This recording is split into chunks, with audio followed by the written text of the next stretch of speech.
चलिए, हेलो, हाय, नमस्ते, राम राम, सत श्री अकाल, जय हिंद। आप सभी लोगों को कैसे भी आप लोग, आई होप आप सब बढ़िया होंगे, मजे में होंगे, शानदार होंगे। क्या आप सबको मेरी आवाज़ आ रही है? ठीक है जी। चलो जल्दी जल्दी आ जाओ, फिर हम क्लास को स्टार्ट करते हैं। सुन पा रहे हो मेरी आवाज़? ठीक है, आप सबके कमेंट्स। चलिए, ठीक है। तो hello Prince Yadav, hello Shivangi Prajapati, hello LT boy, hello Amit Kumar Yadav, hello. ठीक है जी, चलिए ले आ जाओ, फिर हम क्लास को स्टार्ट करते हैं। आज हमारा जो टॉपिक है उसका नाम है एस्केप वेलोसिटी, जिसको हम पलायन वेग कहते हैं। ठीक है। हेलो निष्ठा, हेलो निष्ठा सेन, क्या हाल चाल भाई सब लोगों के, कैसे भी? ठीक है। I am unable to connect, please check. बेटा, हम तो कनेक्ट कर पा रहे हैं, तो मैं यहाँ से कैसे चेक कर पाऊंगा आपका फोन? चलिए ठीक है। जय हिंद मोहित श्रृंखला, जय हिंद बेटा, जय हिंद। हेलो सभी को, हेलो।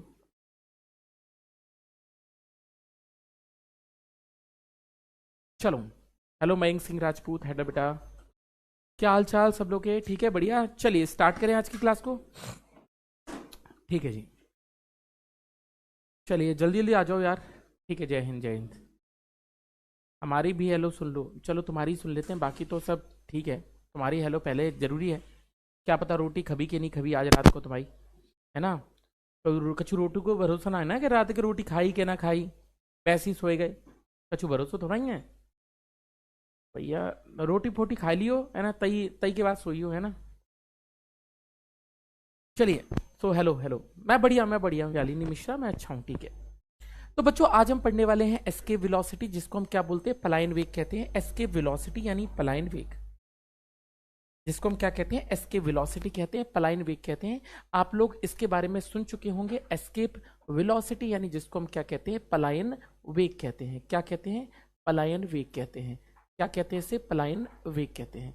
आइए समझते हैं कि पलायन वेग क्या होता है। वैसे तो एस्केप वेलोसिटी आपने सबने पहले कभी ना कभी जिंदगी में सुनी होगी, पर फिर भी मैं बता दूं, एस्केप वेलोसिटी का मतलब है कि पृथ्वी से इतना तेज फेंक दो कि कभी लौटे ही ना। इतना तेज फेंको, लगे फेंक के इतना तेज फेंका कि भाई कभी लौटे ही ना। ऐसी चीज को हम क्या बोलते हैं? पलायन वेग। पहले परिभाषा लिखते हैं, फिर समझते हैं। The minimum velocity with which with which if a body is thrown which with which if a body is thrown body is thrown will never come back to earth again, come back to earth again, earth again। कहने का मतलब क्या हुआ? कहने का मतलब है कि वह न्यूनतम वेग वह न्यूनतम वेग जिससे किसी वस्तु को फेंका जाए, जिससे किसी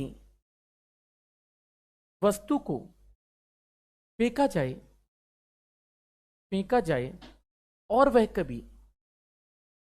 और वह कभी लौटकर ना आए, लौटकर लौटकर ना आए, यानी ना आए। कहने का मतलब यह हुआ कि भाई इतना तेज फेंक दो कि कभी लौट ही नहीं, चली गई पृथ्वी से बाहर। ऐसी किसी चीज को हम क्या बोलते हैं? पलायन वेग कहते हैं। पलायन वेग का मतलब है कि द मिनिमम वेलोसिटी जिससे किसी वस्तु को फेंके और वो पृथ्वी पर लौटे ना। लेकिन मैं आपसे ये जानना चाहता हूं, पहली बात आप मुझे बताइए, कहां फेंके? सीधा फेंके, किसी एंगल पे, किसी कोण पर फेंके, या ऊपर फेंके? न्यूनतम वेग जो आपने नापा है वो किस तरफ नापा है? क्या आपको सीधा फेंकना चाहिए कि किसी कोण पर फेंकना चाहिए, या फिर ऊपर फेंकें? किस तरफ फेंके कि वस्तु कभी लौटे ना, ये हम जानना चाहते हैं। एस्केप वेलोसिटी, पलायन वेग किस जगह पे नापी गई है? सामने नापी गई है, या ऊपर नापी गई है, किसी कोण पर नापी गई? ये मेरा पहला सवाल है। आपको बताना है कि भैया जी किस चीज की नापी गई, मतलब किस तरफ फेंकी जाए कि वो कभी लौटे ना। ये हमसे बात पूछी गई है।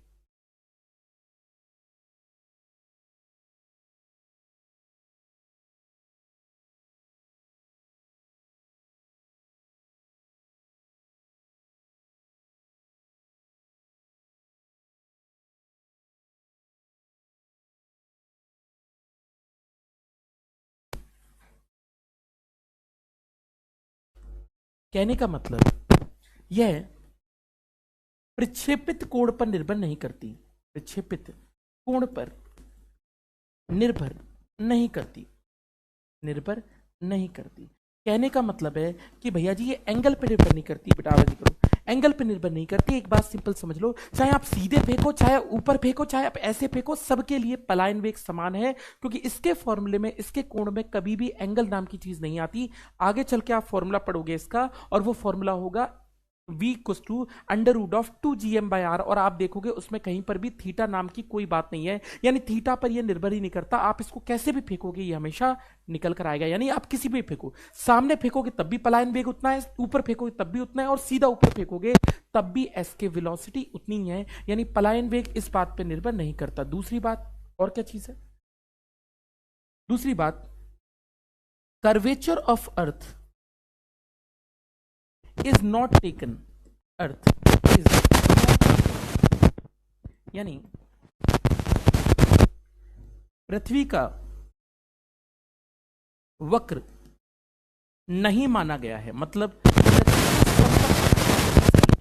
माना गया है, तभी जाके आप पलायन वेग पढ़ पाएंगे। तो हमने कहा ये पहली बात तो प्रक्षेपित कोण पर निर्भर नहीं करता, किस कोण पर आप इस वस्तु को खींचकर चल रहे हैं। बात सिंपल सी है। तो भैया जी इतनी वैल्यू निकल कर आती है जिसके बारे में हम पलायन वेग लिखते हैं। चलिए जी, सिंपल सी बात है, पलायन वेग लिखते हैं। बेटा मेरे से कुछ नहीं होता करण चौधरी, करियर वेल में ऑफिस में कोई होता ही नहीं है, तो अगर बोल दूंगा, अगर लगनी होगी क्लास लग जाएगी। चलिए जी, तो मान लीजिए कि भाई मेरे पास ये पृथ्वी है, आपको मानना पड़ेगा, क्योंकि आप नहीं मानोगे तो मत मानो बेटा, मेरा क्या है, बट आपको मानना चाहिए। मान लेता हूं बेटा ये पृथ्वी है, ठीक है जी। अब आप पृथ्वी के चारों तरफ कोई वस्तु फेंकना चाहते हैं। मान लीजिए मेरे भाई, मान लीजिए मेरे भाई, यहां पर आपने एक तोप का गोला फेंका। क्या फेंका बेटा? तोप का गोला। क्या फेंका बेटा? तोप से। ये तोप बनी हुई है और तोप से आपने कोई गोला फेंका। मेरी बात को ध्यान से समझना, हम तोप से फेंक रहे हैं, तोप से सीधा फेंक रहे हैं।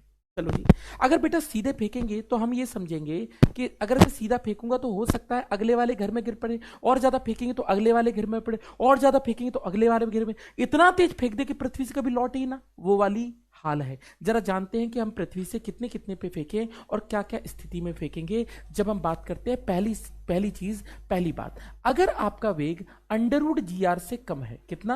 अंडरवुड जीआर से कम है। अंडरवुड जीआर का मान मैं आपको बता दूं कितना होता है बच्चों। अंडरवुड जीआर का मान होता है 7.96 किलोमीटर पर सेकेंड। अगर आप 7.96 किलोमीटर पर सेकेंड से कम फेंकते हैं तो क्या होगा? तो बच्चों अगर आप 7.96 किलोमीटर पर सेकेंड से फेंकते हो तो वो चीज क्या करेगी? वो चीज थोड़ी दूर पर जाने के बाद अपने आप गिर पड़ेगी। और ये जो पहली बात है वो है, ये जो पहली चीज है वो है आपकी, अगर आप 7.96 से कम से फेंकते।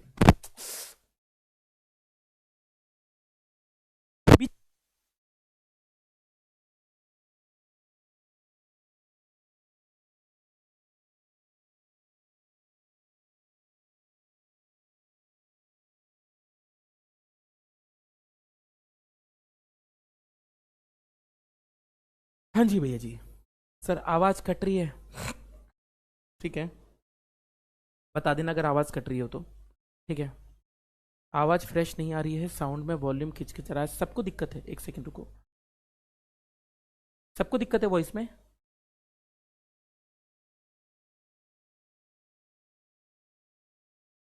ऐसा कुछ तो नहीं दिखा रहा है, लेकिन अगर है तो देख लेंगे। मेरी साइड से तो ऐसा कुछ नजर नहीं आ रहा है, मेरी साइड से भाई ऐसा कुछ आवाज नजर नहीं आ रहा है, बट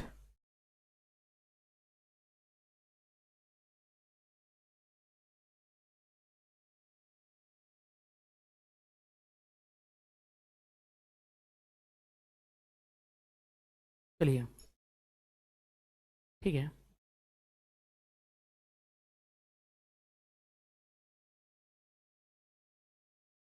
साउंड क्लियर नहीं आ रहा है, साउंड खराब आ रहा है सब लोगों को?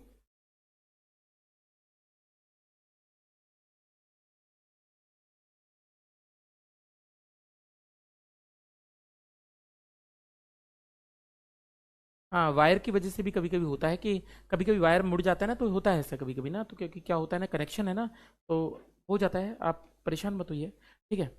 तो अगर मैं बात लेकर चलूं तो आपने किसी चीज को फेंका, और अगर आपने किसी चीज को फेंका तो अगर आप इसको 7.96 किलोमीटर पर सेकंड से फेंकेंगे तो वो आगे जाके क्या करेगा, पृथ्वी पर जाके गिर पड़ेगा। बिल्कुल सीधी सी बात है, ये पृथ्वी पर जाकर गिर पड़ेगा अगर आप इस वेग से खींचते तो। आपने कहा सर जी अब मैं फेंकना चाहता हूं कितने से, अब मैं फेंकना चाहता हूं 7.96 किलोमीटर पर सेकंड से ज्यादा से। अगर आपका वेग 7.96 किलोमीटर पर सेकंड से ज्यादा हो, अगर आपका वेग 7.96 किलोमीटर, ऐसे लिखते हैं, अगर आपका वेग √GR से ज्यादा हो और आपका वेग √2GR से कम पर हो। मैं आपको दोनों का मतलब बता रहा हूं क्या क्या है। √2GR का मतलब होता है 11.2 किलोमीटर पर सेकेंड। अगर आप 11.2 किलोमीटर पर सेकेंड से रखते हैं और अगर आप 7.96 किलोमीटर पर सेकेंड से कम से रखते हैं, तो अगर आप इन दोनों के बीच में फेंकते हैं तो रास्ता कैसा होगा बच्चों, बात लेकर चलूं तो ऐसे केस में क्या बनाएगा, ये सर्कुलर लूप बनाएगा। यानी ये क्या बनाएगा, सर्कुलर लूप बनाएगा, यानी वृत्तीय पथ पर चक्कर लगाएगा। सर्कुलर लूप बनाएगा यानी क्या बनाएगा बच्चों, वृत्तीय पथ पर चक्कर लगाएगा। तो मेरे भाई वृत्तीय पथ पर चक्कर लगाएगा और ये पृथ्वी के चारों ओर वृत्तीय पथ पर चक्कर लगाएगा। एक बात समझो, अगर आप किसी चीज को 7.96 किलोमीटर पर सेकेंड से ज्यादा से फेंकते हो, सॉरी 7.96 से ज्यादा से और 11 से कम से फेंकते हो, तो वो हमेशा पृथ्वी की चारों तरफ चक्कर लगाएगा। और किस तरीके से चक्कर लगाएगा अगर मैं बात लेकर चलूं तो आप ये पाओगे कि अगर मैं उसको फेंकूंगा तो आप पाओगे कि उसकी जो वेग होगा वो इस तरीके से चक्कर लगाएगा और इस तरीके से वो पृथ्वी की चारों तरफ सर्कल में घूमेगा। किस में घूमेगा, वृत्त में घूमेगा। किस में घूमेगा, वृत्त में बच्चों घूमेगा। वृत्त में क्या होगा बच्चों, चक्कर लगाएगा। तो अगर आप इस चीज को इससे फेंकते हैं तो इसकी सिचुएशन ये होगी, यानी वो पृथ्वी की चारों तरफ वृत्त में चक्कर लगाएगा। तो अगर मैं बात लेकर चलूं तो वृत्त में क्या लगाएगा बच्चों, चक्कर लगाएगा। वृत्त में क्या लगाएगा बेटे, चक्कर लगाएगा। तो दूसरा रास्ता जिसकी हम बात कर रहे हैं, तो दूसरा रास्ता है मेरे भाई, दूसरा रास्ता, दूसरे में वृत्तीय पथ पर चक्कर लगाएगा। तो अगर आपको पृथ्वी के चारों तरफ चक्कर लगवाना है तो कितने से फेंकना चाहिए, 7.96 किलोमीटर पर सेकंड से ज्यादा से और 11.2 किलोमीटर पर सेकंड से कम से फेंकना चाहिए, तभी चक्कर लगाएगा। तो आपको यह बात क्लियर होनी चाहिए कि पृथ्वी की बात करें तो पृथ्वी के चारों तरफ जितने भी, पृथ्वी के चारों तरफ जितने भी सैटेलाइट चक्कर लगाते हैं, जितने भी उपग्रह चक्कर लगाते हैं, वो सब पृथ्वी से बाहर तो जाते नहीं है, पृथ्वी के चारों तरफ चक्कर लगाते ना। यानी किसमें चक्कर लगाते होंगे, मैंने थोड़ा सा आपको पहले मैं ये वाला केस बता देता यार, मैं पहले अलग अलग केस बताया था तो ज्यादा सही रहता। मैंने आपको दोनों केस एक ही मर्ज कर दिया। एक सेकंड रुकना, आप अभी इतना समझ लो। दूसरा केस जो है ना, आप बस ये समझ लो, v का मान कितना कर दिया, एक एक करके बताता हूं। √GR कर दिया। √GR का मतलब होता है 7.96 किलोमीटर पर सेकेंड। अगर आप इतने से फेंकते हो तो ये क्या कराएगा, वृत्तीय लूप में चक्कर लगाएगा, यानी सर्कुलर लूप में चक्कर लगाएगा। किसमें, वृत्तीय लूप में चक्कर लगाएगा। कोई बात नहीं, हम एक करके और पढ़ा देंगे वरना मिक्स हो जाएंगे, इसलिए मैं दोनों को अलग अलग कर रहा हूं। तो आप ये समझिएगा, वृत्तीय रूप में चक्कर लगाएगा। तो अगर आप 7.96 से फेंकोगे तो पृथ्वी के चारों तरफ क्या होगा, चक्कर लगाएगा। अब मेरे भाई मुझे एक बात बताओ, ठीक है, अब मेरे भाई मुझे एक बात बताओ, अगर आप पृथ्वी से, अगर आप और ज्यादा पृथ्वी से तेज घुमाते हैं, आपने कहा कि सर जी मैं 7.96 से ज्यादा से घुमाऊं, फेंकूं, और अगर मैं अपना वेग √2GR से ज्यादा से फेंकूं, यानी कितने से, √2GR से कम। √GR से अगर आप ज्यादा से फेंकते हैं, तो अगर आप 7.96 किलोमीटर पर सेकंड से ज्यादा से फेंकते हैं, अब ये वाला केस हम डिस्कस कर रहे हैं, और अगर आप 11.2 किलोमीटर पर सेकंड से कम से फेंकते हैं, तो ऐसी कंडीशन में जब आप इसके अंदर चक्कर लगाएंगे तो ये पृथ्वी के चारों तरफ चक्कर तो लगाएगा, लेकिन अब इसका पाथ कैसा होगा, इसका रास्ता कैसा होगा, अब इसका रास्ता होगा इलिप्टिकल पाथ। इलिप्टिकल का मतलब होता है दीर्घ वृत्ताकार, और ये कैसे चक्कर लगाएगा, ये दीर्घ वृत्ताकार पथ होगा, यानी इलिप्टिकल ऑर्बिट होगा। मेरी बात को समझना, ये कैसा पथ होगा, दीर्घ वृत्ताकार होगा, दीर्घ वृत्ताकार होगा। मेरी बात समझे, जितने भी उपग्रह चक्कर लगाते हैं वो हमेशा 7.96 से ज्यादा से और हमेशा 11.2 से हमेशा कम से फेंके जाते हैं, और जितने भी उपग्रह हैं वो हमेशा इनके बीच में ही फेंके जाते हैं। सीधी सी बात, हमेशा इनके बीच में ही फेंके जाते हैं और कभी फेंके ही नहीं जा सकते। समझ में आ रही, तो आप ये समझिएगा कि ये हमेशा और हमेशा तीसरा पथ है, और तीसरे में हमेशा और हमेशा ये है। अब आपने कहा नहीं सर जी मैं तो और तेज फेंकूंगा। अगर आपने और तेज फेंक दिया, आप नहीं माने, और आपने कितने से फेंक दिया, आपने फेंक दिया v बराबर अंडर रूट में 2gr से। 2gr का मतलब होता है कि आपने इसको फेंक दिया 11.2 किलोमीटर पर सेकंड से। तो अगर ऐसा केस कर दोगे, 11.2 केस से फेंक दोगे, तो मेरे भाई अब की बार ये पृथ्वी पर न लौटकर पृथ्वी से बाहर चला जाएगा। और चौथा रास्ता क्या होगा, ये होगा। और इसी को फिजिक्स में क्या कहते हैं, पलायन वेग कहते हैं। तो पलायन वेग का कॉन्सेप्ट यानी एस्केप वेलोसिटी का मतलब किसी चीज को फेंका जाए और वो पृथ्वी पर कभी लौट कर ही ना आए। यानी अगर मैं बात लेकर चलूं तो वो पृथ्वी से बाहर निकल जाएगा, यानी वो इट एस्केप्स द अर्थ। और यही वास्तविकता में तरीका है, इट एस्केप्स अर्थ, यानी कहने का मतलब ये हुआ यह पृथ्वी से बाहर निकल जाएगा, यह पृथ्वी से बाहर निकल जाएगा, पृथ्वी से बाहर निकल जाएगा। आप मुझे एक बात बताना बेटा, निकल जाएगा, आप मुझे एक बात बताना, क्या आपने ये सारी चीजें पढ़ी हैं या आज तक आपको सिर्फ और सिर्फ टीचर फॉर्मूले बताकर आगे निकल गए हैं? क्या आपको पूरा कॉन्सेप्ट आज तक समझाया है पलायन वेग का? एस्केप वेलोसिटी का वास्तविकता में ये कॉन्सेप्ट है कि किस तरीके से फेंके जाते हैं। जितने भी सैटेलाइट लॉन्च होते हैं वो हमेशा और हमेशा 7.96 किलोमीटर पर सेकंड से ज्यादा से और हमेशा 11.2 किलोमीटर पर सेकंड से कम से ही फेंके जाते हैं, और हमेशा इनके बीच में ही इनकी लॉन्चिंग होती है। अगर आप 11.2 से फेंक दोगे तो पृथ्वी पे कभी वापस नहीं आएगा और पृथ्वी से बाहर ही चला जाएगा, और इस वेलोसिटी को एस्केप वेलोसिटी यानी पलायन वेग कहते हैं। बताओ किसी को कोई दिक्कत समझने में तो आप मुझे बता सकते हैं। तो अगर मैं बात लेकर चलूं तो इसको हम क्या बोलते हैं, इस तरीके से लिखकर चलते हैं। क्या आपको मेरी बात क्लियर हुई? तो मुझे एक बार समझा दो कि हाँ बात आपको क्लियर हुई। चलिए,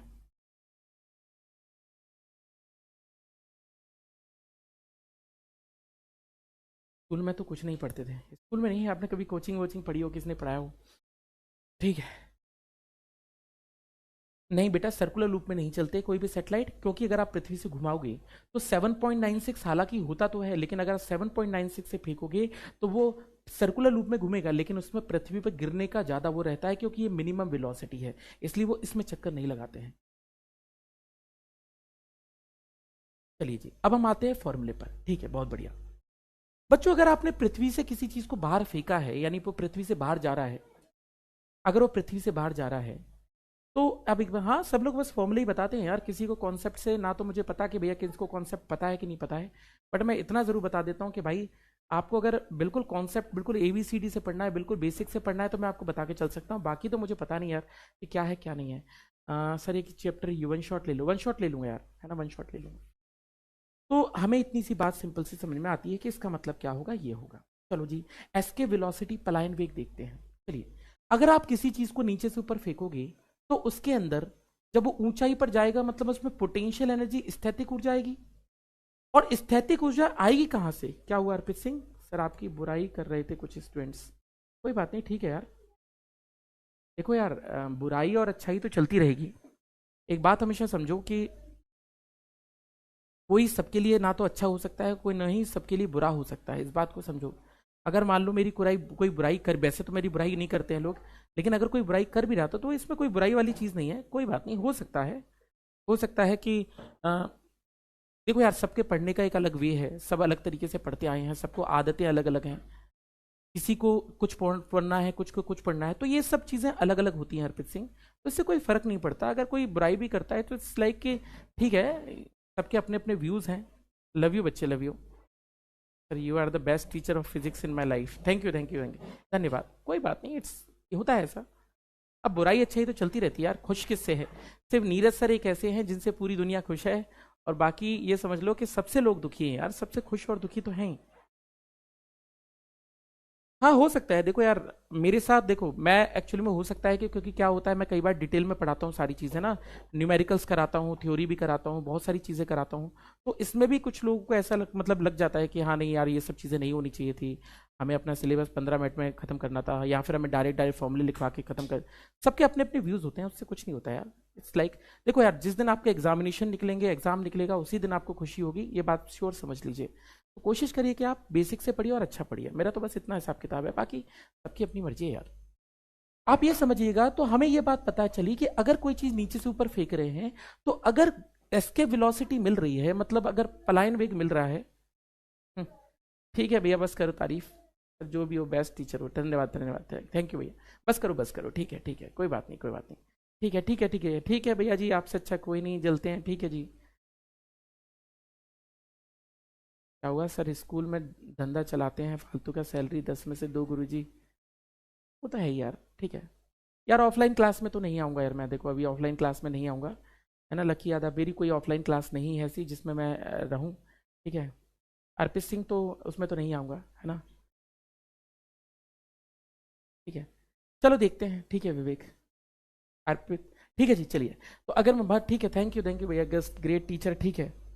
तो हमने आपसे ये बात कही कि हम किसी चीज को फेंक रहे हैं। अब समझो, अगर हम काइनेटिक एनर्जी देंगे तभी तो, अब आप समझो, हम काइनेटिक एनर्जी देंगे तभी तो पोटेंशियल एनर्जी मिलेगी। तो अगर किसी चीज में ऊंचाई मिल रही है, हाइट मिल रही है, ऊंचाई मिल रही है, तो गतिज ऊर्जा से ही तो मिलेगी। तो हम क्या करते हैं, गतिज ऊर्जा को स्थैतिक ऊर्जा में बदल देते हैं, और गतिज ऊर्जा हो गई ये, और स्थैतिक ऊर्जा का फॉर्मूला होता है G M M by R होता है। मैं आपको बता दूंगा क्यों है G M M by R होता है, अभी आप बस पढ़कर चलो कि जिसकी हम बात कर रहे हैं, ठीक है। छोड़ो छोड़ो यार, ठीक है, बस करो तनु वर्मा, ठीक है, बस करो बस करो बस करो, ठीक है ठीक है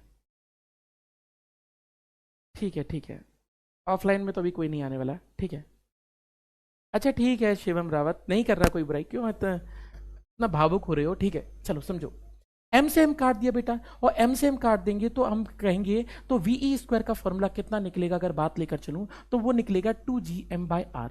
2gm/r निकलेगा तो वीई का बराबर कितना निकलेगा, अंडर रूट में ये निकलेगा 2gm/r निकलेगा, और r को हम क्या लिख सकते हैं, r+h लिख सकते हैं। बच्चों मैं आज आपको एक चीज और बताने वाला हूं, जो चीज किसी ने नहीं बताई होगी, ना ही किसी को पता होगी, मैं आपको गारंटी से कह सकता हूं लोगों को नहीं पता होगी।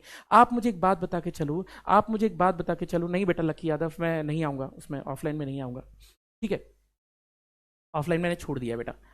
तो अगर मैं बात लेकर चलूं तो आप ये समझिएगा कि हम किसी चीज को फेंकते हैं तो हमसे बोला गया एच, और एक बात बहुत सरल सी समझ के चलिएगा, मैंने आपसे क्वेश्चन ये पूछा कि बताओ, क्या पलायन वेग हाइट पे डिपेंड करता है। आप मुझे एक बात बताओ, अगर मैं यहां से फेंक रहा हूं तो 11.2 है, अगर मैं 10 किलोमीटर ऊपर से फेंकूं तो क्या 11.2 होगा, या 11.2 से कम होगा, या 11.2 से ज्यादा होगा। क्या एस्केप वेलोसिटी हाइट पे डिपेंड करती है, आप मुझे बता दीजिए कि हाइट पे डिपेंड करती है। बेटा मेरा नंबर है 8109723250, इतनी सी बात है, आप ये समझिएगा। तो इसका फॉर्मूला कितना होता है, r+h होता है। बच्चे मुझे एक बात बता, ये फॉर्मूला लिखा, तो अगर मैं बात लेकर चलूं वी का फॉर्मूला क्या है, अंडर रूट में 2gm/r, तो ये h पे डिपेंड कर रहा है ना। अगर मैं बोल दूं कि h की वैल्यू 0 ही है, यानी आप पृथ्वी के धरातल से बात करते हैं, तो अगर आप पृथ्वी के धरातल से निकालेंगे कितना निकलेगा, तो सरफेस पर यानी पृथ्वी के धरातल पर पलायन वेग का मान निकलेगा अंडर रूट में 2gm/r। और अगर मेरे भाई,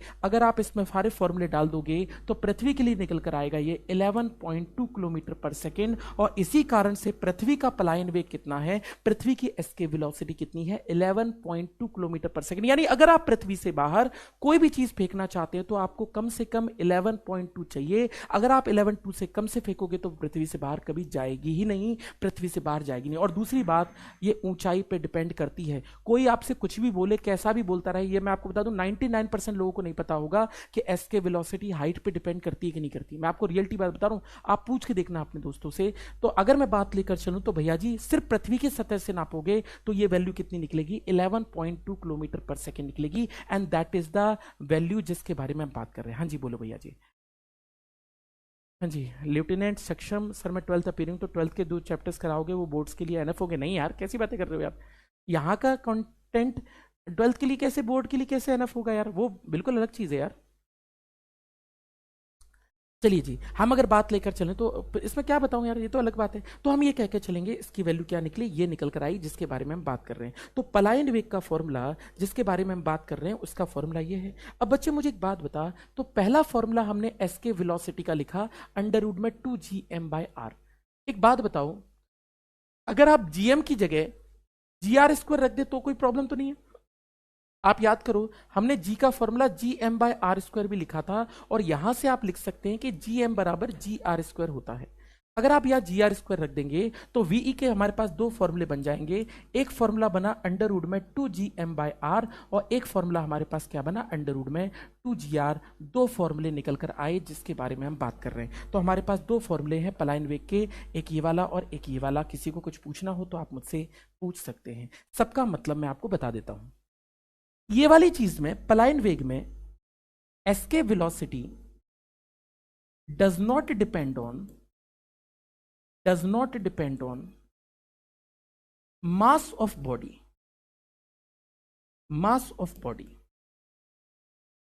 पलायन वेग वस्तु के द्रव्यमान पर निर्भर नहीं करता।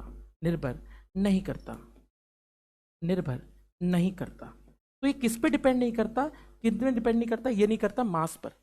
देखो इस वाले फॉर्मूले में ये जो कैपिटल एम है ये है मास ऑफ प्लेनेट यानी ग्रह का द्रव्यमान, या बॉडी का मास तो है नहीं। तो अगर आप 1 किलोग्राम की चीज फेंकोगे तब भी 11.2 चाहिए, 1000 किलो की फेंकोगे तब भी 11.2 चाहिए, 1,00,000 किलो की फेंकोगे तब भी 11.2 चाहिए। यानी कहने का मतलब है जो चीज आप फेंक रहे हो उसके द्रव्यमान पर, उसके मास पर ये फॉर्मूला डिपेंड नहीं करता। ये किस पे डिपेंड करता है, बॉडी के मास पे डिपेंड करता है, यानी सॉरी प्लेनेट के मास पे डिपेंड करता है। ये सिर्फ और सिर्फ ग्रह के द्रव्यमान पर निर्भर करता है। नीचे तो रेडियस है ही, सिंपल सी बात है। आप मुझे बताइए, किसी को कुछ दिक्कत हो, पूछना हो तो आप मुझसे पूछ सकते हैं, बट मुझे लगता है कि दोनों फॉर्मूले आपको याद हो गए होंगे। एक फॉर्मूला है अंडर रूट का 2gm/r, एक फॉर्मूला है अंडर रूट का 2gr। सीधी सी बात है, बताओ मुझे क्या आपको बात समझ में आई, बोलो भैया जी। किसी को कोई दिक्कत हो तो मुझे बता के चलो, नहीं तो मैं आगे चलूं। इतनी बात में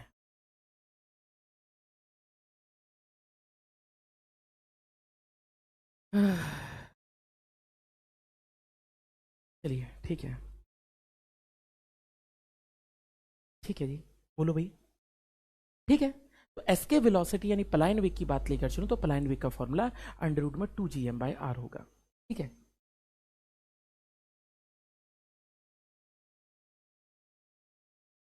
बोलो किसी को कोई पूछना हो।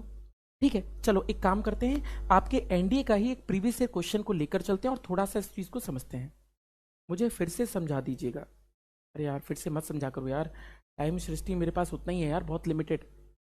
पलायन वेग का फॉर्मूला निकल कर आया अंडर रूट का 2gm/r+h। ये फॉर्मूला है, आप फॉर्मूला भी डायरेक्ट याद कर सकते हो। अगर आप पृथ्वी की सतह पे नापते हो कि एसके वेलोसिटी पलायन वेग कितना होगा, तो पृथ्वी के सरफेस पे नापने का मतलब हाइट 0 होगी, और हाइट 0 होगी तो इसमें h अगर 0 रख दे तो फॉर्मूला बनेगा अंडर रूट का 2gm/r। इसमें g की वैल्यू भी रख दे, m की वैल्यू भी रख दे, r की भी वैल्यू रख दे, तो सबकी वैल्यू निकालने पर पृथ्वी के लिए एस के वेलोसिटी, अर्थ के लिए एस के वेलोसिटी निकलेगी 11.2। यानी अगर आप पृथ्वी से बाहर किसी चीज को फेंकना चाहते हैं तो आपको 11.2 किलोमीटर पर सेकंड से फेंकना चाहिए। ये फॉर्मूला हमारा बेसिक फॉर्मूला निकला। अब हमें ये बात पता है कि स्मॉल जी का फॉर्मूला gm/r² होता था, इससे gm = gr² लिख सकते हैं। तो gm की जगह gr² रख दें, एक r से कार कट जाएगा, बचेगा अंडर रूट में 2gr। तो पलायन वेग किस पे, इसके अंदर बॉडी का मास नहीं है, सिर्फ और सिर्फ किसका है, प्लेनेट का मास है। यानी इसमें सिर्फ ग्रह का द्रव्यमान है, वस्तु का द्रव्यमान नहीं होता। क्योंकि इसमें बॉडी का मास नहीं है तो ये बॉडी के मास पे डिपेंड ही नहीं करता। तो सीधी सी बात है, पलायन वेग किस पे डिपेंड नहीं करता, वस्तु के मास पर। हाँ, ये प्लेनेट के मास पे जरूर डिपेंड करता है। और इस तरीके से आप एसके वेलोसिटी का फॉर्मूला इतना लिखकर चल सकते हैं, इतनी वैल्यू लिख सकते हैं। ठीक है जी। सर आप कोच ऑफलाइन एकेडमी में पढ़ाते नहीं? बेटा अब नहीं पढ़ाता हूँ, पहले पढ़ाता था, अब नहीं पढ़ाता हूँ मैं, मतलब एक मंथ पहले अराउंड छोड़ दिया है ऑफलाइन पढ़ाना भी। ठीक है जी, कोई बात नहीं, धीरे धीरे बढ़ेंगे बबलू, है ना। पेपर से पहले करीब 2000 क्वेश्चन तो एटलीस्ट अटेम्प्ट करके जाओ, है ना। जब आप क्वेश्चन के टाइप सीख जाओगे कि किस तरह के क्वेश्चन बनते हैं, किस तरह के क्वेश्चन पूछे जाते हैं, तो आपको धीरे धीरे चीज़ें अच्छी होती चली जाएंगी। देखो, पढ़ना ही एकमात्र सॉल्यूशन है किसी भी चीज़ का। और मैं एक बात और बोलता हूँ बेटा, मेरे साथ अब भी पढ़ो तो पहले लेक्चर से पढ़ो, हमेशा लास्ट लेक्चर तक। जिस दिन आप बीच में जाओगे तो आपको परेशानी होगी, तो हमेशा पहले से आखिरी तक पढ़ो। क्योंकि हम हमेशा, फिजिक्स ऐसा ही है यार, फिजिक्स में पहला लेक्चर दूसरे में यूज होता है, दूसरा तीसरे में, तीसरे चौथे में, पूरा सीक्वेंस है यार, पूरी 11th क्लास, पूरी 12th क्लास। तो आप ये समझ के चलो, इसे हम क्या बोलते हैं, पलायन वेग कहकर चलते हैं। तो इसी को हम इसके वेलोसिटी कहते हैं। इतनी बात हुई। अच्छा जी, आपसे मैं कुछ बोलना चाह रहा था। अच्छा बच्चे, मुझे एक बात बताना, तो एसके वेलोसिटी का फॉर्मूला आपने लिखा वीई बराबर अंडर रूट में 2gm/r। कितना हुआ, 2gm/r। दिक्कत तो नहीं किसी को? चलिए ठीक है। दूसरा फॉर्मूला आपने लिखा वीई बराबर अंडर रूट में 2 × gr। ये फॉर्मूले में भी कोई दिक्कत नहीं है। चलिए जी ठीक है। बच्चे मुझे एक बात बताना, अगर मैं आपसे बात करूं ये अंडर रूट 2gr कैसे आया है, तो आपको ये बात पता है कि सर ये कैसे आया है? हमने gm की जगह क्या रख दिया है, हमने gm की जगह gr² रख दिया है। ये बात भी हमें पता है, कोई दिक्कत तो नहीं? बहुत बढ़िया। क्या हुआ, ऑफलाइन क्यों छोड़ दिया? कुछ ऐसे ही कुछ फाइनेंशियल प्रॉब्लम, मतलब इशू है। ऐसे वैसे को लेकर इस चीज से एम जी आर का वैल्यू कितना रखा जाएगा। अरे यार तुम क्या कर रहे हो विकास सिंह, यार बता चुका हूँ लेकिन फिर से यार तुम नहीं मान रहे हो, मैं बता देता हूँ। भैया कैपिटल जी की वैल्यू, यार तुम लोग क्या करते हो, मतलब तुम लोग यार पुराने, कैपिटल जी की वैल्यू होती है 6.67 इंटू 10⁻⁻11। देखो यार पुराने लेक्चर है उसमें। एम की वैल्यू भी बताइए 4.97 इंटू 10⁻24, हालांकि आपको कभी जरूरत नहीं पड़ेगी रखने की। इसके अलावा आर की वैल्यू की बात करें तो रेडियस होता है बेटा 6400 किलोमीटर। बीच में से लेक्चर मत देखो, मेरा आपसे आग्रह है प्लीज, बीच में से क्लासेस मत देखा करो, स्टार्टिंग से लेक्चर देखना स्टार्ट किया करो। इसलिए हमेशा बोलता हूं पहले बैकलॉग कंप्लीट करो, उसके बाद ही करंट लेक्चर पे आया करो। चलिए ठीक है जी। तो अगर मैं बात लेकर चलूं तो इस तरीके से हम लिख सकते हैं। तो अगर मैं बात लेकर चलूं ये हुआ। एक बात मुझे बताना, क्या मैं इस बात को नहीं जानता, क्या मैं इस बात को नहीं जानता मेरे भाई कि मास बराबर होता है वॉल्यूम इनटू डेंसिटी। क्या आप नहीं जानते, इसको वॉल्यूम इनटू डेंसिटी कहते हैं। हिंदी वालों के लिए हम लिख सकते हैं द्रव्यमान बराबर कितना होता है बेटा, आयतन गुणा गुणा घनत्व होता है। ये बात जानते हो आप, आयतन गुणा घनत्व होता है। और अगर आप ये बात जानते हो तो मुझे एक बात बताना, मुझे एक बात बताना, क्या हम m का फॉर्मूला आयतन को पृथ्वी का आयतन लिख सकते हैं, वॉल्यूम लिख सकते हैं 4/3 इंटू पाई आर क्यूब लिख सकते हो। लिखना भी चाहिए भाई, आपको इतनी नॉलेज होनी चाहिए कि भैया जी m को आप ऐसे लिख सकते हैं, इस m में बदल दें तो पलायन वेग का फॉर्मूला क्या बन जाएगा। तो क्या इसका फॉर्मूला बन जाएगा मेरे भाई अंडर रूट में, इसको लिख सकते हैं 2g/r, अलग कर देते हैं, m की जगह लिख देते हैं ये वाला चीज 4/3 pi into R cube, into में लिख सकते हैं रो। एक आर से एक आर कट जाएगा मेरे भाई, एक आर से एक आर मेरे कट जाएगा, किसी को कोई दिक्कत तो नहीं। तो अगर मैं पलायन वेग की बात लेकर चलूं तो फॉर्मूला क्या बन जाएगा, ये बन जाएगा अंडर रूट का 2g इंटू में, या फिर ऐसे लिख देता हूं डायरेक्टली 8/3 इंटू में कैपिटल जी इंटू में आर स्क्वायर इंटू में रो। किसी को कुछ पूछना हो तो आप मुझसे पूछ सकते हैं। और इस तरीके से हमारा मान निकला 8π/3 इंटू में जी आर स्क्वायर अपॉन रो, और 3 फॉर्मूले आपके पास निकल कर आए। हालांकि आप रट्टा नहीं भी मारोगे तब भी मैं आपको बता दूंगा कि क्वेश्चन कैसे बनता है, लेकिन फिर भी आपको फॉर्मूले याद रहेंगे तो आपके लिए पेपर करना आसान होगा, आपके लिए पेपर करना आसान होगा, आपके लिए पेपर करना आपके लिए आसान होगा। कुछ चीज अगर समझ में ना आए तो आप जरूर पूछें, मैं आपको उत्तर कर दूंगा, लेकिन फिर भी मैं आपसे जानना चाहता हूं कि क्या होगा। चलो जी, अब आपकी एक नॉलेज बेस्ड क्वेश्चन पे आते हैं। मुझे एक बात बताओ बेटा, एस्केप वेलोसिटी और रेडियस, इन दोनों के बीच में रिलेशन बताओ मुझे। मुझे ये बताओ कि एस्केप वेलोसिटी रेडियस के त्रिज्या के समानुपाती है, यानी डायरेक्टली प्रोपोर्शनल है, कि इनवर्सली प्रोपोर्शनल है, कि क्या संबंध है। मैं जानना चाहता हूं एस्केप वेलोसिटी और रेडियस का रिलेशन। आप में से देखें जरा, किसको ये पता है कि कौन सा फॉर्मूला कब इस्तेमाल में आता है, क्या आपको कॉन्सेप्ट आता है। जरा मुझे बताओ कौन सा फॉर्मूला कब इस्तेमाल में आएगा, जरा सारी दिमाग लगा के मुझे बताओ कि इसका कौन से का फॉर्मूला क्या होगा।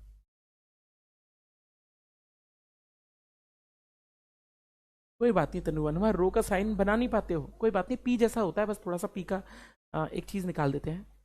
मैं आपसे जानना चाहता हूं एस्केप वेलोसिटी और रेडियस का रिलेशन, यानी पलायन वेग और त्रिज्या के बीच में क्या संबंध है। फॉर्मूले आपके पास है, जरा मुझे बता दो आप में से कौन ऐसा इंटेलिजेंट बच्चा है जो मुझे बता पाएगा कि क्या रिलेशन होता है।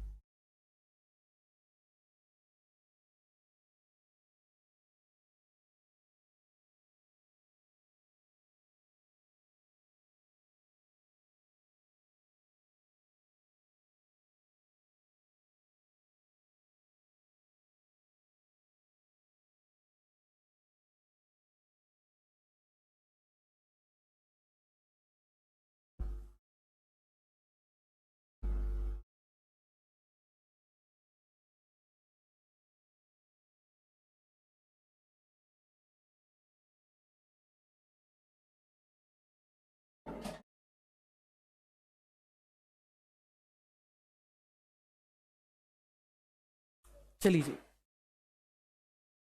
चलो भैया जी, ऐसे नहीं होता।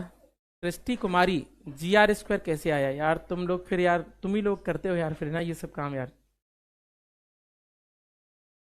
षष्ठी कुमारी कहाँ से आया जी आर स्क्वायर, अरे यार मैं क्या, मतलब मैं तुम लोग के हर एक क्वेश्चन का आंसर दूं तो भी मेरी बुराई, नहीं दूं तो भी बुरी बुराई। भैया GM/R² होता है, ये फॉर्मूला होता है भाई, ऐसा होता है फॉर्मूला। इसको यहां मल्टीप्लाई कर देते हैं तो बेटा GM/R² होता है। अब ये मत बोलना यार ये फॉर्मूला कहां से आया यार, पहले लेक्चर से पढ़ा रहा हूं यार। चलो जी सुनो मेरी बात, तो आप ये समझ के चलिएगा ऐसा नहीं होता। वीई और आर के बीच में कुछ भी रिलेशन बन सकता है। ये डिपेंड करता है कि आपके न्यूमेरिकल में, आपके क्वेश्चन के अंदर किस चीज को कांस्टेंट दिया गया है, किस चीज को नियत मान दिया गया है, किस चीज को कांस्टेंट वैल्यू दी गई है। कॉन्सेप्ट को समझो, ये अकेले पे डिपेंड नहीं करता। मेरी बात को समझो, अगर किसी क्वेश्चन में एम की वैल्यू यानी द्रव्यमान कांस्टेंट दिया होगा तो आप वीई और आर की, क्योंकि कैपिटल जी तो कांस्टेंट होता है, तो इसका संबंध बनेगा।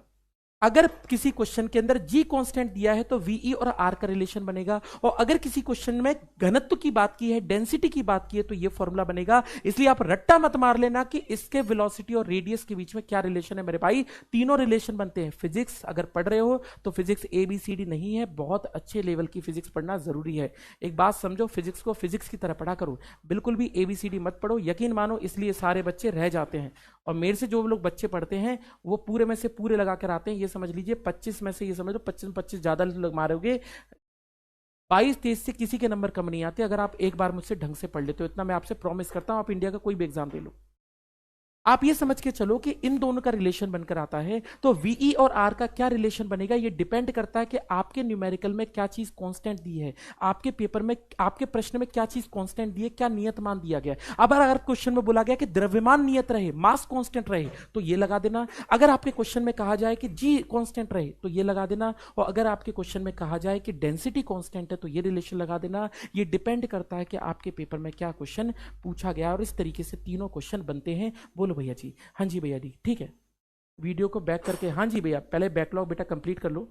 GM बराबर GR² कहाँ से आया बेटा, इसके लिए एक बार स्टार्टिंग से देखना स्टार्ट करो, यहाँ तो तुम दोबारा भी आ जाओगे। ठीक है जी। तो इस तरीके से हम चीज़ों को पढ़ के चल सकते हैं। तो अगर मैं बात लेकर चलूँ तो इतनी वैल्यू निकल कर आती है। क्या बात ठीक है? एक क्वेश्चन है, आप मुझे इसका उत्तर दे देना कि इस क्वेश्चन का आंसर कितना निकला। आप मुझे उसका उत्तर दे देना।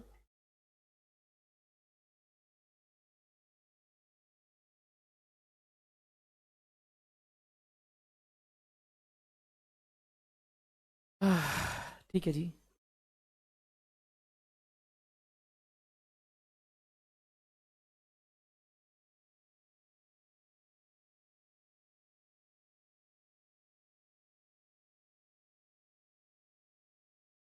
एक बार चेक करने देना मुझे किस पेपर में आया है।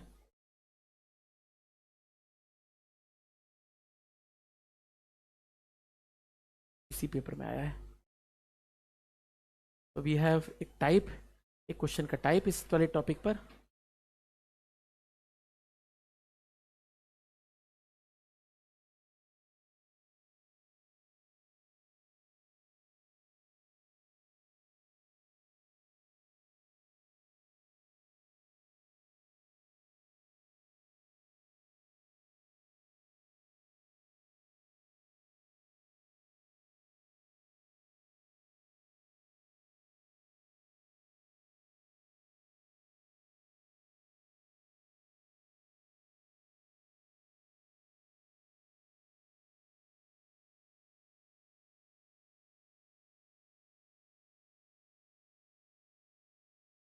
चलो एक क्वेश्चन करते हैं, आपके पेपर का क्वेश्चन है और आपको देखना है कि इस क्वेश्चन का आंसर कैसे निकलेगा, कैसे नहीं निकलेगा। जरा मुझे बताना इस क्वेश्चन का आंसर, आपको क्या लगता है इस क्वेश्चन का आंसर कितना निकलेगा और कितना नहीं निकलेगा। क्वेश्चन आपको साथ पर दिख रहा है। देखो कितना आसान क्वेश्चन पूछा गया, आप ये पढ़ लो। अगर आप दिमाग लगाओगे तो आप क्वेश्चन को कितना आराम से कर सकते हो। क्वेश्चन पूछा है कि पृथ्वी के लिए बात लेकर चलो, तो पृथ्वी के लिए एस्केप वेलोसिटी यानी एस्केप स्पीड दे रखी 11.2 किलोमीटर पर सेकेंड।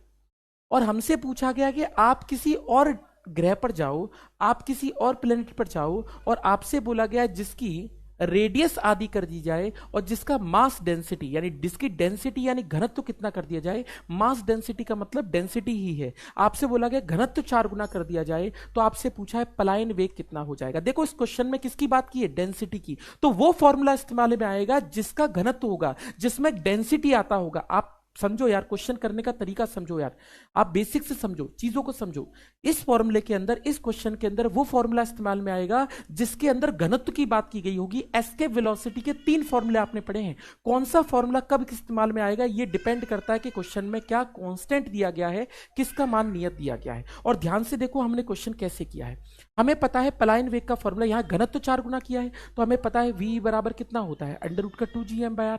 इसको लिख सकते हैं, m की जगह क्या लिख दिया, द्रव्य द्रव्यमान की जगह आयतन गुणा घनत्व यानी 4/3 पाई आर क्यूब इंटू रो, और यहां से लिख सकते हैं आर स्क्वायर, आर को बाहर ले लिया, आर अंडर रूट रो। हमसे आर को कितना किया गया है, आर को कितनी आधा किया है, और घनत्व का कितना किया, 4 गुना। इसकी जगह 4, इसकी जगह आधा रखेंगे तो कितना आएगा, पलायन वेग, और सीधे सीधे कितना होगा 11.2। बताओ मुझे क्या दिक्कत है भैया जी।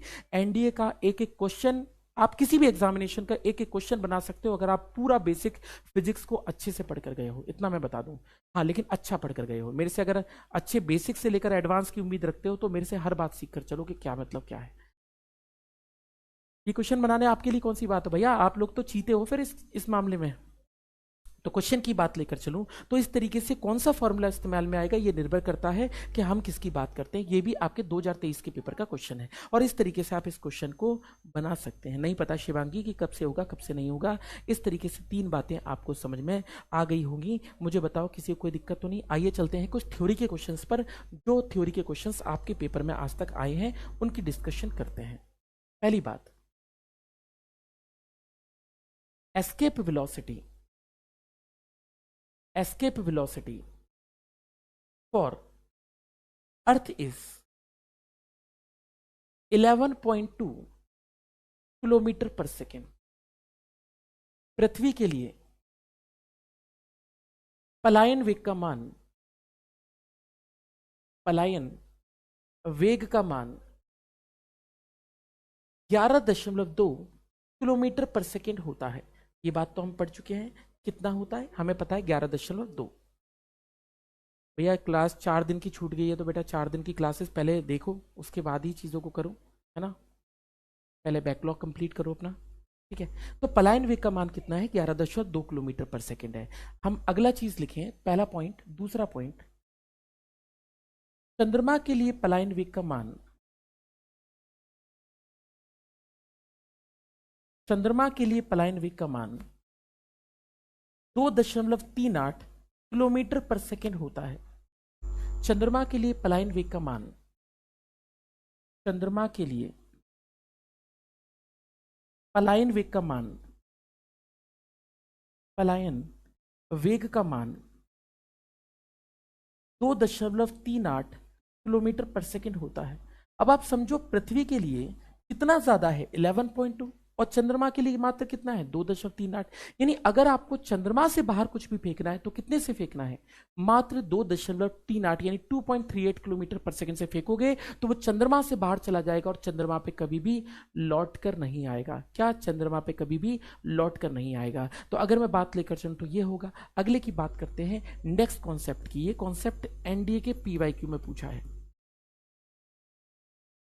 Y there is no atmosphere on moon, on moon. चंद्रमा पर कोई भी वातावरण क्यों नहीं होता, चंद्रमा पर कोई भी वातावरण, चंद्रमा पे कोई भी वातावरण नहीं होता। क्यों, तो हमसे बोला गया है चंद्रमा पे कोई भी वातावरण क्यों नहीं होता है। यह हमें बता के चलना है कि चंद्रमा पे कोई भी वातावरण नहीं होता है। तो क्यों नहीं होता है, अगर इसके उत्तर की बात लेकर चलूं तो बच्चों इसमें लगाया जाना है। तो इसका कारण क्या है, अगर मैं बात लेकर चलूं तो आपको पेपर में क्या लगाना है, बिकॉज एस्केप वेलोसिटी, इसमें पेपर में आंसर लगाना है escape velocity of moon is very less. इसका कारण होगा क्योंकि चंद्रमा का पलायन वेग बहुत कम है, क्योंकि चंद्रमा का पलायन वेग बहुत कम है, कम है। चंद्रमा का पलायन वेग बहुत कम है, इसका मतलब escape velocity of moon is very less. इसका भी कारण देता हूं थोड़ा डिटेल में, थोड़ा समझा के आपको बताता हूं कि ऐसा क्यों। हम रटना तो है नहीं, हमें हर चीज समझना है, तो चलो इसका भी कारण देखते हैं ऐसा क्यों। Because some gases has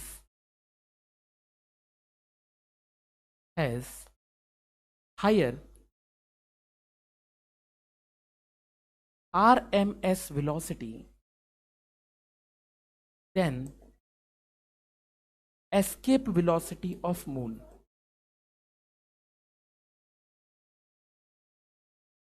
So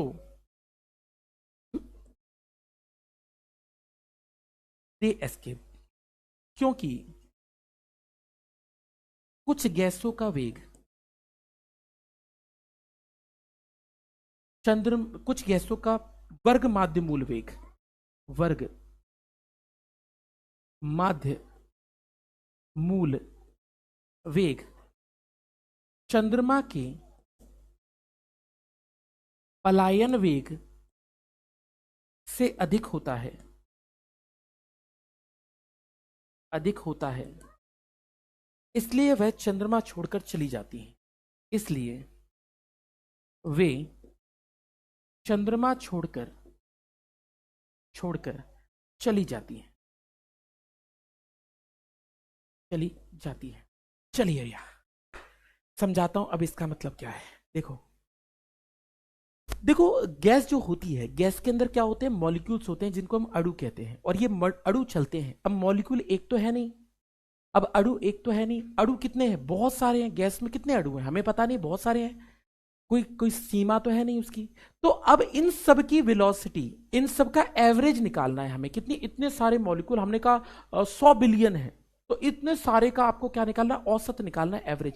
अब भैया आप में और हम में हिम्मत तो है नहीं एवरेज निकालने की, तो एवरेज निकालने का एक तरीका होता है। एवरेज निकालने के कुल मिला के 3 तरीके हैं। जब आप मुझसे पढ़ोगे तो मैं आपको ऊष्मा एवं ऊष्मा गतिकी चैप्टर यानी हीट एंड थर्मोडायनेमिक्स वाले चैप्टर में आपको तीनों सिखाऊंगा। लेकिन अभी हाल फिलहाल में समझ लो, आरएमएस जो लिखा हुआ है ना, जिसको हम बोलते हैं रूट मीन स्क्वायर यानी वर्ग माध्य मूल, ये समझ लो ये गैस के मॉलिक्यूल की वेलोसिटी है, गैस के अणुओं का वेग है। अब गैस के मॉलिक्यूल इतना तेज चलते हैं, अब क्या होता है, चंद्रमा से बाहर जाने के लिए कितना चाहिए, 2.38, और मैं आपको बताऊं जो गैस चलती है उसका वेग लगभग होता है 4 से 5 किलोमीटर पर सेकेंड। गैसों की जो वेलोसिटी होती है वो लगभग 4 से 5 किलोमीटर पर सेकेंड होती है। तो गैसें इतना तेज चलती हैं, तो भैया चंद्रमा से बाहर जाने के लिए कितना चाहिए, 2.38, और भाई ये तो 4-5 है, तो ये चंद्रमा से ऊपर चली जाती है और चंद्रमा इनको रोक नहीं पाता। इसी कारण से चंद्रमा पे जब ये गैसें उठती हैं तो चंद्रमा को पार कर जाती हैं और चंद्रमा पे कभी लौट कर नहीं आती। लेकिन पृथ्वी से बाहर जाने के लिए कितना चाहिए, 11.2, और जब ये पृथ्वी पर चलती हैं तो पृथ्वी पर बाहर नहीं निकल पाती, क्योंकि पृथ्वी से बाहर जाने के लिए चाहिए 11.2, और इनकी वेलोसिटी, इनका वेग कितना है, मात्र 4 से 5 किलोमीटर पर सेकेंड, इसलिए पलायन वेग से कम है, इसी कारण से एस के वेलोसिटी से कम है, इसी कारण से ठंडी होकर ऊपर नीचे आती है, फिर गर्म होकर ऊपर जाती है, फिर नीचे जाती है, और पृथ्वी पर वातावरण बना रहता है, जबकि चंद्रमा पर गैसें बाहर निकल जाती है और कोई वातावरण नहीं होता। इसी कारण से अगर आपके पेपर में पूछा जाए कि चंद्रमा पे वातावरण क्यों नहीं है, why there is no atmosphere on moon, आपको आंसर हमेशा एस्केप वेलोसिटी लगाना पड़ेगा, पलायन वेग लगाना पड़ेगा, कि चंद्रमा पे पलायन वेग यानी एस्केप वेलोसिटी हमेशा कम होता है। ये बात ध्यान रखिएगा, और यही इसका कारण है। यही पेपर में पूछा गया था, जो बहुत आसान सा क्वेश्चन था। मुझे लगता नहीं कि किसी को भी दिक्कत रही होगी। मुझे लगता है कि आप लोग आराम से समझ सकते हैं कि भैया जी कितना होगा कितना नहीं होगा। मुझे बता के चलो, किसी को कोई दिक्कत हो तो मुझे बताओ, भैया बताओ मुझे, कोई परेशानी तो नहीं।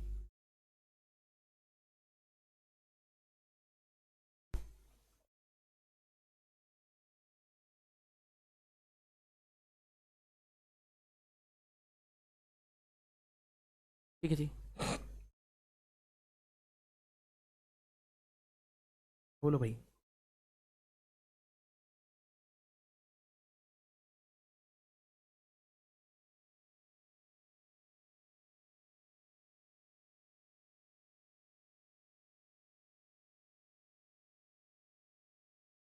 ठीक है,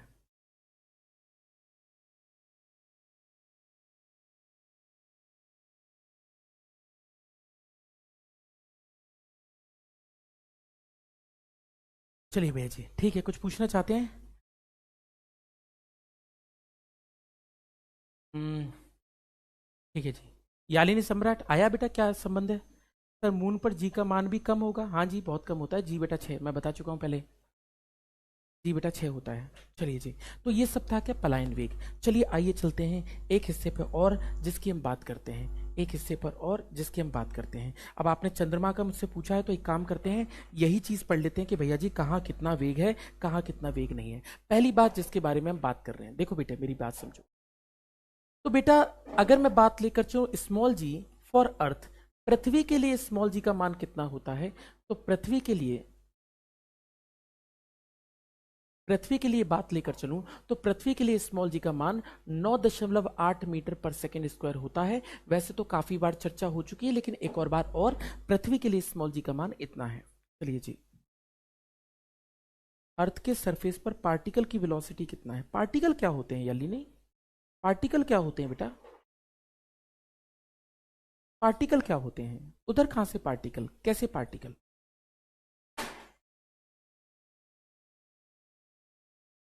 आयुष चौहान सर, कितने दिन चलेगा ये चैप्टर? आई मुझे नहीं पता।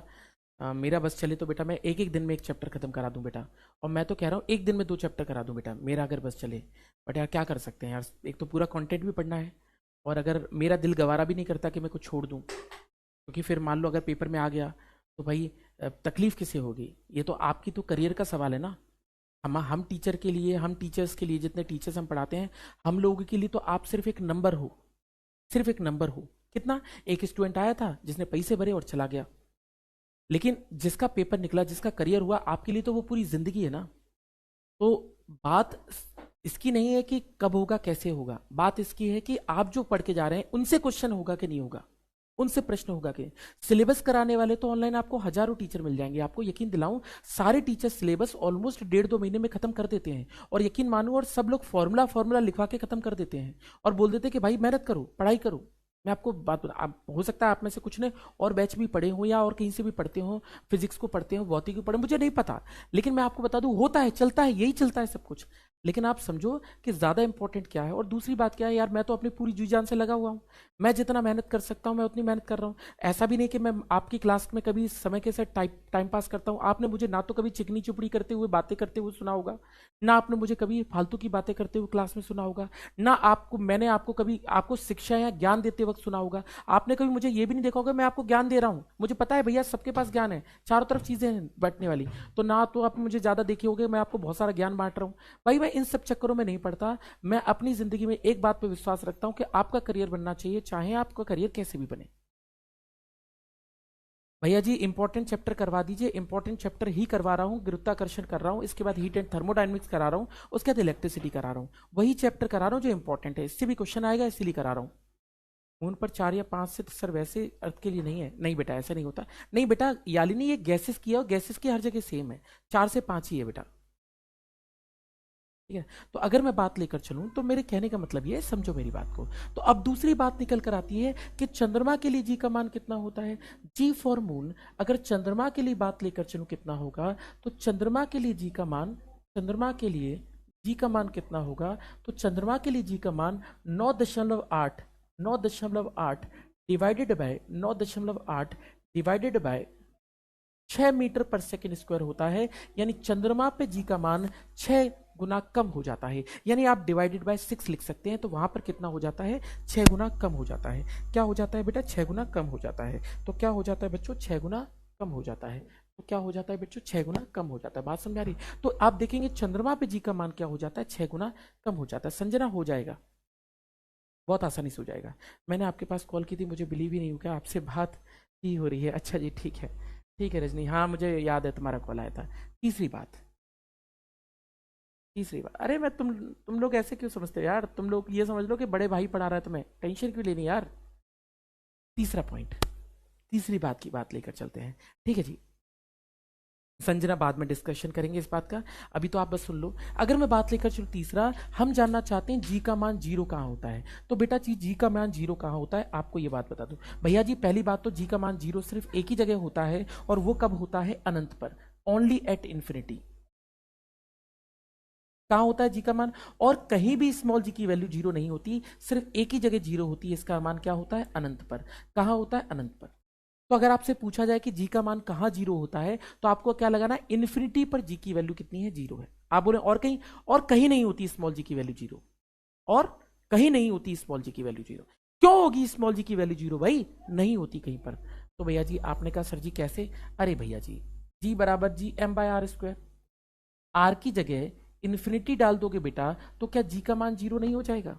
सीधी सी बात है, तो यहां पर होगा। दूसरी बात लेकर चले तो शिवांगी बेटा, मेरे को नहीं पता कि क्यों ऐसा दिखाते हैं, वर्क एनर्जी पावर कभी ये, मैं तो हमेशा ही बता देता हूँ। चलो ठीक है, तो आप ये समझो, सर आप कतई खतरनाक समझाते हैं। अरे भैया जी धन्यवाद। तुम लोग तारीफ तो इतनी यहाँ पे करते हो और पीठ पीछे क्या करते हो ये डिपेंड करता है भाई, भगवान देख रहा है यार। ठीक है, चलो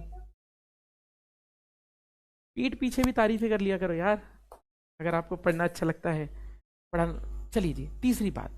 अब आप बोले नहीं जी मास्टर जी हमारे तो टीचरों ने पढ़ाया। अरे भैया तुम्हारे टीचरों ने जो पढ़ाया उसके बारे में बात कर लेते हैं, परंतु हमें स्मॉल जी जीरो बहुत जगह पर फील होता है, बहुत जगह फील होता है, महसूस होता है। महसूस मतलब फील होता है, यानी फील होता है। आप बोले सर फील में क्या अंतर है, मतलब फील में कहने का मतलब वास्तविकता में नहीं होता है, पर आपको ऐसा लगता है कि यहाँ जी का मान जीरो है। हालांकि पेपर में आएगा तो लगा के जाना है जी इक्वल्स टू जीरो, तो यहां पर भी जी का मान जीरो होता है। कहां कहां पर, पहली सिचुएशन, पहली बात लेकर चलूं कहां पर, तो पृथ्वी के केंद्र पर। पृथ्वी के केंद्र पर, सेंटर ऑफ अर्थ पर, यहां पर स्मॉल जी की वैल्यू क्या जीरो महसूस होती है, पृथ्वी के केंद्र पर। पृथ्वी के केंद्र पर और कहा जीरो महसूस होती है बेटा, और दूसरी चीज महसूस होती है एट आर्टिफिशियल सैटेलाइट। ये भी आपके प्रीवियस ईयर पेपर का क्वेश्चन है, तो आपसे एट आर्टिफिशियल सैटेलाइट, यानी कहने का मतलब ये हुआ कृत्रिम उपग्रह पर। कृत्रिम उपग्रह पर, कहां पर, कृत्रिम उपग्रह पर। तो कृत्रिम उपग्रह पर, कृत्रिम उपग्रह पर। तो आप बोले सर कृत्रिम उपग्रह पर कैसे, कृत्रिम उपग्रह पे, अरे भैया जी कृत्रिम उपग्रह पे कैसे, ये भी बता दूं। ऐसी क्या बात है भैया, सुन लो मेरी बात। ये मेरी पृथ्वी है बेटा, इसके पूछे ऊपर चारों तरफ क्या घूम रहा है, कृत्रिम उपग्रह। मेरे भाई मुझे एक बात बताओ, इस कृत्रिम उपग्रह पे परिणामी बल कितना है, यानी एफ नेट की वैल्यू कितनी है, इस पर एफ नेट की वैल्यू कितनी है, इस पे मुझे बताना है परिणामी बल कितना है। बेटा अगर परिणामी बल निकालना हो इस पर, तो मुझे एक बात बताओ, क्या अंदर की तरफ एक बल लगेगा गुरुत्वाकर्षण जिसका नाम होगा mg, और एक बाहर लगेगा जिसका नाम होगा mv स्क्वायर बटा आर। अब आप बोले सर जी ये दोनों क्या है, अरे ये होता है सेंट्रीफ्यूगल अपकेंद्री बल, और ये क्या होता है सेंट्रीपिटल अभिकेंद्री बल। क्या सेंट्रीपिटल और सेंट्रीफ्यूगल नहीं लगेंगे, एक अंदर खींच रहा है एक बाहर खींच रहा है, दोनों बराबर खींच रहे, इसी कारण से तो ना मैं अंदर जा रहा ना बाहर जा रहा। तो क्या मैं कह सकता हूं कि इस पर एफ नेट की वैल्यू जीरो होगी। और बेटा अगर परिणामी बल जीरो होगा तो मतलब एम जी जीरो होगा, और एम तो कभी जीरो हो नहीं सकता, इसका मतलब जी जीरो होगा। वास्तविकता में आपको महसूस होता है, आपको फील होता है कि जी का मान जीरो, और इसका कारण यह है क्योंकि जितना फोर्स अंदर लगता है उतना ही फोर्स बाहर लगता है, जितना बल अंदर लगता है उतना ही बल आपको बाहर भी देखने को मिलता है। ठीक है जी, इसी कारण से ऐसा होता है। तो आपको परिणामी, तो अगर आप इसके ऊपर उपग्रह के ऊपर खड़े हो जाओगे ना, तो आपको लगेगा कि सर जी मेरा तो वजन जीरो है, क्योंकि जितना बल इधर है उतना बल इधर है, जितना फोर्स इस तरफ उतना फोर्स। तो एफ नेट की वैल्यू जीरो, और अगर एफ नेट जीरो मतलब एम जी जीरो, और एम जी जीरो इसका मतलब क्या, जी जीरो। यानी कहने का मतलब है इस जगह पर कितना होता है, जी की वैल्यू जीरो होती है। बताओ भैया जी। संजना सर मुझे पहली बार फिजिक्स इतनी अच्छी से समझ में आई है, अब सिर्फ आपसे ही फिजिक्स पढ़ना है और किसी की फिजिक्स समझ में नहीं आती है। भाई संजना मैं इतना ज़रूर बोल सकता हूँ कि अगर कोई भी मेरे साथ दिल लगा के पढ़ लेना, मैं आपको यकीन दिलाता हूँ आपको किसी और की फिजिक्स आ ही नहीं सकती अच्छी, लग ही नहीं सकती अच्छी। खासकर डिफेंस की बात कर रहा हूँ, है ना, मैं बात कर रहा हूँ अपने डिफेंस पोर्शन की। क्योंकि अगर आपको सच में एग्जाम या पेपर निकालने में इंटरेस्ट है और आपको मजा आता है फिजिक्स पढ़कर, तो यकीन मैं आपका फिजिक्स डेवलप कर सकता हूँ, मैं आपका इंटरेस्ट डेवलप कर सकता हूँ, आपको मजा दिला सकता हूँ कि हाँ सर फिजिक्स मुझे अच्छी लगने लगी है, जब आपके क्वेश्चन होने लगे हैं, आपके प्रश्न होने लगे हैं, और यकीन मानो वही मेरे लिए सबसे खुशी की बात है। तो आप ये कहें कि सर जी जीरो क्यों हुआ, तो मैंने आपको कारण बताया क्योंकि एफ नेट जीरो है, परिणामी बल नहीं है, क्योंकि एक बल अंदर है एक बल बाहर है, और दोनों बलों का परिणामी बल जीरो। एफ नेट जीरो मतलब एम जी जीरो, और एम तो कभी जीरो हो नहीं सकता, इसका मतलब जी का मान जीरो हो गया। यानी सीधी सी बात है जी जीरो महसूस होता है। और कहां पर महसूस होता है, फ्री फॉल में, यानी मुक्त रूप से गिरती हुई वस्तु में। फ्री फॉल पर यानी मुक्त रूप से गिरती हुई वस्तु में, मुक्त रूप से गिरती हुई वस्तु में, मुक्त रूप से गिरती हुई वस्तु में, मुक्त रूप से गिरती हुई वस्तु में। आपने ये लिफ्ट वाले में पढ़ा था, और लिफ्ट वाले में मैंने आपको बताया था कि जब कोई लिफ्ट नीचे गिरती है तो ऊपर नीचे के बल बराबर हो जाते हैं, और इस जगह पे भी कितना होता है, जीरो होता है। ये आपने लिफ्ट का केस में पढ़ा था। तो कुल मिला के इन जगह पर आपको महसूस होती है कि जी का मान कहाँ है, जीरो है। क्या आपको इतनी बातें समझ में आई, तो जी का मान इतनी जगह पर क्या होता है, जीरो होता है। मेरी बात समझ में आ रही है। हाँ जी एलटी बॉय, सर मैं कॉपी के साथ और दिमाग लगाकर पढ़ता हूँ तो दिल आप फिजिक्स पढ़कर। अरे भैया जी थैंक यू एलटी बॉय, तारीफ के लिए। ठीक है जी, तो अभी ये समझ में आया कि यहाँ पर भी जी का मान क्या है, जीरो है। एक और बात बताता हूँ जो आपको शायद कभी ना बताई गई हो। एक बात, क्या पृथ्वी और चंद्रमा के बीच में भी जी जीरो है, क्या पृथ्वी और चंद्र, भाई कॉन्सेप्ट पढ़ो रट्टा मत मारो। जी की वैल्यू क्यों जीरो हो रही है इन सब जगह पर? क्योंकि एफ नेट जीरो है, परिणामी बल जीरो है।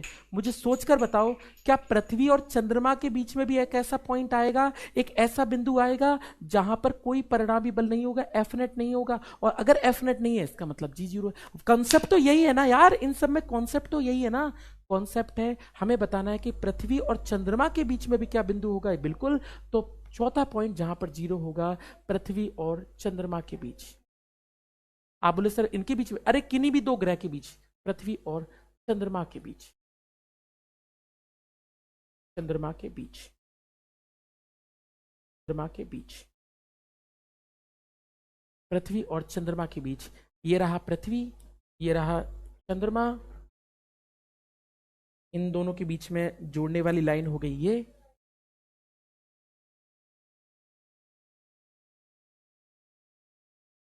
इसका मान हो गया कैपिटल एम, इसका मान हो गया स्मॉल एम। ये हो गया अर्थ, ये हो गया मून। आप बोले सर कहां होगा? तो स्मॉल जी की वैल्यू छोटे वाले के पास में होगी। अगर टोटल दूरी को आप एल मान लें, तो टोटल दूरी को अगर आप एल मान लें, तो ये जो x दूरी है, आप x दूरी निकाल सकते हैं, कितनी होगी?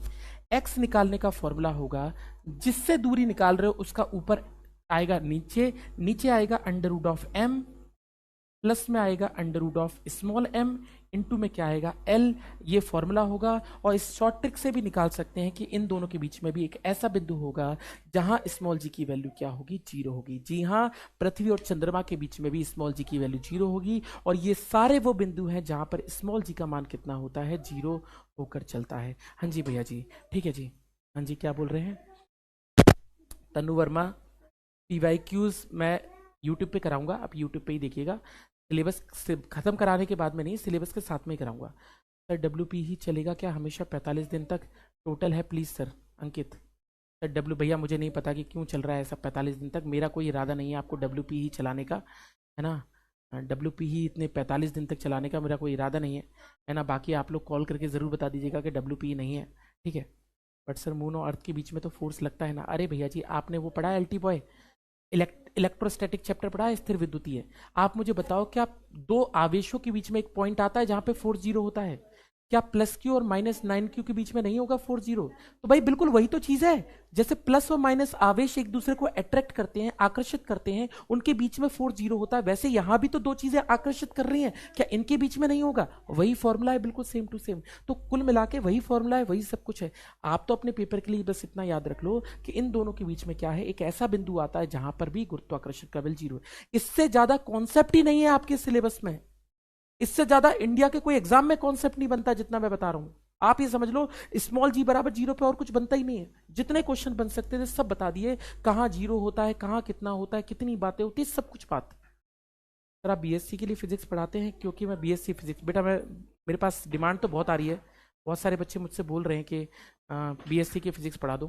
पर देखेंगे बेटा आगे चल के, कभी पढ़ाऊंगा तो आपको बताऊंगा, ठीक है।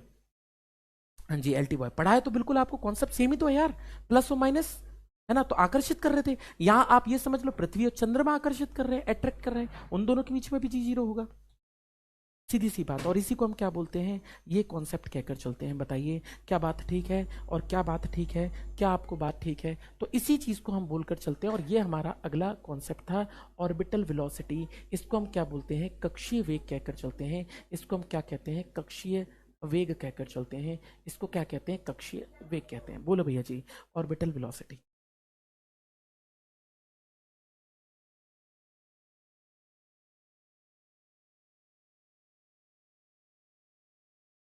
बोलो भैया जी।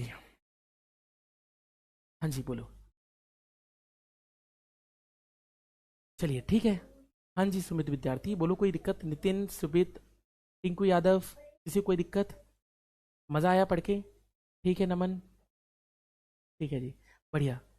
अरे बहुत बढ़िया यार, तुम लोग की तो तारीफ के क्या कहें। सर दो प्लैनेट्स के बीच में सिर्फ ग्रेविटेशनल फोर्स ही लगता है क्या? हाँ जी भैया जी, दोनों के बीच में ग्रेविटेशनल फोर्स ही लगता है बेटा, सिर्फ ग्रेविटेशनल फोर्स ही लगता है। चलिए ठीक है। हाँ जी शिवन रात। तो अब हमारे पास है ऑर्बिटल वेलोसिटी। ऑर्बिटल वेलोसिटी का मतलब क्या होता है, लिखते हैं ऑर्बिटल वेलोसिटी होती क्या है। बच्चों समझो, मेरे पास मान लीजिए क्या है, पृथ्वी है, और मैं आपसे कहता हूं कि पृथ्वी है ये, और पृथ्वी के चारों तरफ चक्कर चीजें लगा रही हैं। तो पृथ्वी के चारों तरफ क्या है, कोई चीज चक्कर लगा रही है, मान लीजिए ये चक्कर लगा रही है,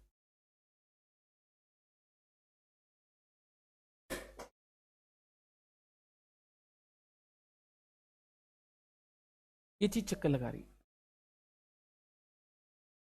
एक बात समझना, अगर मैं पृथ्वी की बात लेकर चलूं, अगर ये पृथ्वी है, मेरी बात को समझना, अगर ये पृथ्वी है और ये पृथ्वी चक्कर लगा रही है, तो मेरी बात समझ के चलना, क्या पृथ्वी हमेशा इसी पर चक्कर लगाएगी या अपना कभी रास्ता बदलेगी?